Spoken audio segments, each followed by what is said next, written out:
How to clear your cache on CapCut. Are you guys facing issues to clear your cache on CapCut application? If that's so, then this video might help you out. Without further ado, let's get started. First of all, open CapCut on your mobile device.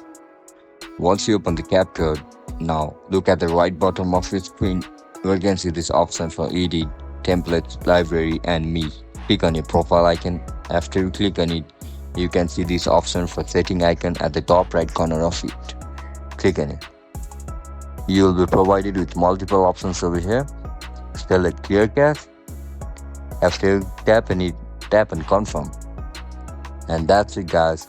That's how you're going to clear cache on CapCut application.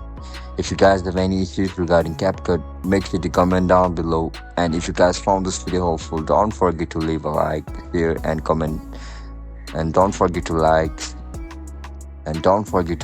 subscribe to our channel. I'll catch you in the next one. Bye bye.